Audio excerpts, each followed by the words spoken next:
নমস্কার বন্ধুরা, আমি চলে এসেছি আবার আজকে একটা নতুন রেসিপি নিয়ে। আজকে তোমাদের সঙ্গে যে রেসিপিটা শেয়ার করবো এটা একটা ট্র্যাডিশনাল রান্নার রেসিপি। তো অনেকেই এই রান্নাটা জানো, আর যারা জানো তো জানোই, আর যারা জানো না তাদের জন্য আজকের এই রেসিপিটা শেয়ার করব। আর এই রেসিপিটা খুব দেখতে সাধারণ হলেও কিন্তু এর স্বাদ কিন্তু অসাধারণ। আর আমি বলবো অবশ্যই শীতকালে তোমরা এই রেসিপিটা ট্রাই করো। আজকে আমি বানিয়ে দেখাবো ফুলকপি আলু দিয়ে কই মাছের ঝোল। আর আমি যেই প্রসেসে আজকে এই মাছের ঝোলটা করব, তোমরা কিন্তু যে কোনো মাছের ঝোলই এইভাবে করতে পারো। আর শীতকালে যদি তোমরা এই ফুলকপি দিয়ে এই মাছের ঝোলটা করো, এর স্বাদই হবে আলাদা। তো চলো তোমাদের সঙ্গে শেয়ার করি কিভাবে এই রেসিপিটা আমি আজকে করেছি। তো প্রথমেই দেখো, আলুগুলো আমি এরকম লম্বা লম্বা করে কেটে নেব, আর সবজিগুলো প্রথমে আমি কেটে নিচ্ছি, তারপরে পুরো প্রসেসটা তোমাদের সঙ্গে শেয়ার করছি। আর এখানে নিয়ে নিয়েছি ফুলকপি থেকে আমি যে বড় বড় ফুলগুলো হয় সেগুলো নিয়ে নেব। আর দেখো কিভাবে কাটছি, আমি ঠিক যেই সাইজের কাটছি তোমরাও কিন্তু এরকম সাইজেরই কাটার চেষ্টা করবে, না হলে কিন্তু ফুলকপিটা গলে যাবে। একটু বড় বড় করে কাটলে কি হবে, যখন আমরা কষাবো তখন এটা ভেঙে যাওয়ার চান্সটা কম থাকে।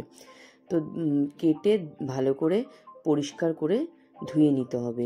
আর ফুলকপিটা কিন্তু কাটার সময় অবশ্যই খেয়াল রাখতে হবে যে এর মধ্যে কিন্তু অনেক সময় পোকা থাকে।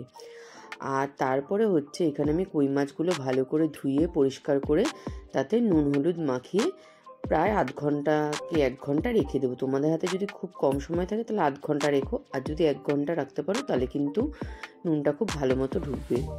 আর এখানে একটা পাত্রে দেখো আমি জল দিয়ে ফুলকপিগুলো ভাপাতে বসিয়ে দিলাম। আর আমি কিন্তু ফুলকপি যখনই রান্না করি একটু গরম জলে ভাপিয়ে নিই, মানে হালকা জাস্ট যেই জলটা ফুটে উঠবে অমনি মানে জলটা ছেঁকে নেব। তারপরে এখানে জলটা ছেঁকে নিয়ে একটু বেশি তেলে ফুলকপিগুলো দিয়ে দিলাম। আর ফুলকপি দেওয়ার সময় কিন্তু মানে খেয়াল রাখতে হবে জলটা যেন ভালো করে ঝরে যায়, না হলে কিন্তু তেলের মধ্যে ছিটবে। আর দেখো এখানে আমি একটু হলুদ দিয়ে দিলাম। আর আঁচটা কিন্তু এখানে সিম করব না, আঁচটা আমি চড়াই রাখবো, কিন্তু এটা ঢেকে ঢেকে ভাজবো, আর তাতেই কিন্তু সেদ্ধ হয়ে যাবে। আর যদি আমরা এখনই নুনটা দিয়ে দিই তাহলে কি হবে, জল ছেড়ে যাবে আর ফুলকপিটা ভালো মতো ভাজা হবে না। এটাও কিন্তু একটা টিপসও তোমরা বলতে পারো। তো দেখো ফুলকপিগুলো কিন্তু লাল লাল করে মোটামুটি ভাজা হয়ে গেছে। আর আমি আলাদা করে এখানে আর নুন দিইনি, কারণ যেহেতু আমি প্রথমে সিদ্ধ করার সময় নুন দিয়েছিলাম তাই জন্য আর নুন দিইনি। আর এখানে আরেকটা পেস্ট তৈরি করে নিলাম। আর যদি তোমরা মনে করো যে আর একটু নুন লাগবে তাহলে দিতেও পারো। তো আমার মনে হচ্ছিল যে হয়তো একটু নুনটা কম হতে পারে, তাই আমি আবার পরে একটু অ্যাড করে দিলাম আর কি। তারপরে দেখো এখানে ভাজা হয়ে গেছে, এবার ফুলকপিগুলো তুলে নিচ্ছি।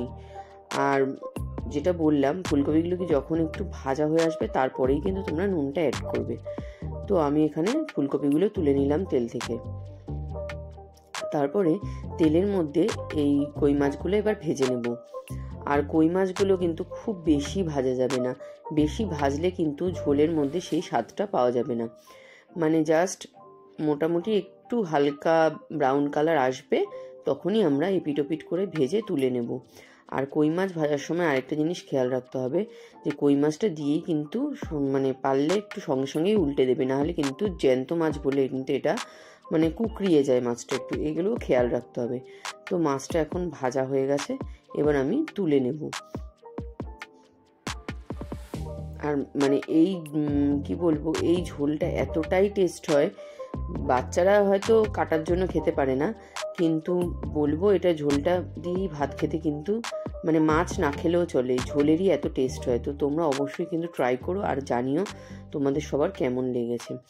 এইবার তেলের মধ্যে আমি একটু জিরে আর একটু কালো জিরে ফোড়ন দিয়ে দিলাম। তারপরে ওই লম্বা লম্বা করে যে আলুগুলো কেটে রেখেছিলাম সেটা দিয়ে দিলাম, আর দিয়ে দিলাম একটু নুন হলুদ দিয়ে এটা নেড়ে চেড়ে আমি একটু সিম করে এটা ঢেকে ঢেকে সিদ্ধ করে নেব। আমি কিন্তু যে কোনো রান্নাই কিন্তু ঢেকে ঢেকে করি, মানে তাতে নাকি বলে মানে রান্নার পুষ্টিগুণটা বজায় থাকে আর রান্না খুব তাড়াতাড়িও হয়ে যায়।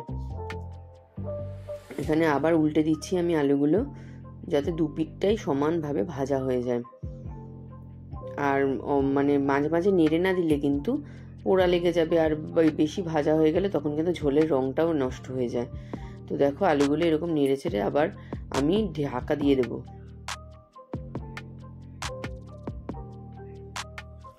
তোমরা অবশ্যই এর মধ্যে কিন্তু টমেটো দেবে, আর টমেটো দিলে কিন্তু আমি এখানে আলাদা করে গুঁড়ো লঙ্কা অ্যাড করছি না।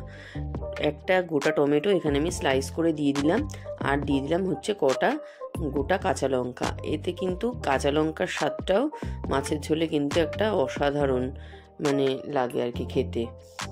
আর তেলের মধ্যে টমেটোটা দেওয়ার চেষ্টা করবে, তাহলে কিন্তু কালারটা খুব ভালো আসে। এদিকে টমেটোটাও গলে যায়। আর তারপরে আমি যে মানে আগে এখানে 1 চামচ জিরে আর ধনে আমি পেস্ট করে জল দিয়ে পেস্ট করে রেখেছিলাম, সেটা এখানে দিয়ে দিলাম। দিয়ে আবার একটু নুন আর হলুদ দিচ্ছি। আমি কিন্তু বারবারই দিই একটু একটু করে, যাতে একবারে বেশি না হয়ে যায়। আর দিয়ে এটা এবার ভালো মতো কষিয়ে নিতে হবে। যখন নাকি তেল ছেড়ে আসবে তখন আমরা বুঝবো যে এটা কষানো কিন্তু মোটামুটি হয়ে গেছে। তো তোমরা চাইলে কিন্তু এখানে গুঁড়ো লঙ্কা দিতে পারো। আমি যেহেতু বাড়ির রান্নায় গুঁড়ো লঙ্কা খুব একটা ইউজ করি না, তাই আমি দিচ্ছি না। আর কেউ যদি চাও একটু ভালো রং আনতে, তো অবশ্যই তোমরা মানে কাশ্মীরি যে লঙ্কার গুঁড়োটা সেটা অ্যাড করতে পারো। এইবার আমি আরেকটু জল দিয়ে এবার নেড়ে চেড়ে, আর আরেকটা কথা হচ্ছে, যেটা আমি করি সব রান্নাতেই, আমি কিন্তু যে কোনো মশলা অন্তত 2 থেকে 3 বার কিন্তু জল দিয়ে দিয়ে কষাই। এতে কিন্তু রান্নার স্বাদটা দ্বিগুণ হয়ে যায়। আর এই টিপসটা কিন্তু আমার ঠাকুমার থেকে শেখা, মানে আমার মা বলতো, উনি নাকি এরমভাবে রান্না করতো। তো এবার যে ফুলকপিগুলো ভেজে রেখেছিলাম সেগুলো এখানে অ্যাড করে দিলাম, দিয়ে আবার নেড়ে চেড়ে। আর ফুলকপিটা দেওয়ার পরে কিন্তু বেশি ঘাটা যাবে না, তাহলে কিন্তু ফুলকপিগুলো ভেঙে যাবে আর ঝোলটা মানে ঘেটে যাবে একদম। খুব আলতো হাতে কাজটা করতে হবে, কারণ এখন ফুলকপিগুলো যেহেতু ভাজা হয়ে গেছে, তাই জন্য কিন্তু ফুলকপিগুলো একদমই নরম অবস্থায় আছে। তো দেখো এবার তেল ছেড়ে এসছে, তো আমাদের কিন্তু কষানোটা মোটামুটি হয়ে গেছে। এইবার আমরা এটার মধ্যে মানে পরিমাণ মতো জল দিয়ে দেব। আর কই মাছের স্বাদ কিন্তু ঝোলেই। তো তোমরা কিন্তু এই রান্নাটা অবশ্যই বাড়ির লোকদের করে খাওয়াবে। আর দেখো এর মধ্যে আমি এবার জলটা অ্যাড করে দিলাম। জলটা দিয়ে ঝোলটা যেই ফোটা অবধি আমাদের অপেক্ষা করতে হবে। কাঁচা জলে কিন্তু মাছটা দিলে মানে ঝোলের স্বাদটা ভালো আসবে না। এবার দিয়ে আমি আবার একটু ঢেকে দেব, তাতে মানে কফি বা আলু যেটুকুনি সেদ্ধ হওয়া বাকি আছে সেটাও হয়ে যাবে। আমি আবার একটু হালকা হলুদ আর একটু নুন দিয়ে দিচ্ছি, কারণ যেহেতু আমি জলটা অ্যাড করেছি তার জন্য একটু নুন প্রয়োজন আছে। এইবার আমি আবার ঢেকে দেব। আমার কিন্তু রান্নাটা মোটামুটি হয়ে গেছে। এইবার যেই ঝোলটা ফুটে উঠবে তখন আমরা মাছগুলো অ্যাড করে দেব। আর মাছগুলো দিয়ে কিন্তু খুব ভালো মতো ফোটাতে হবে।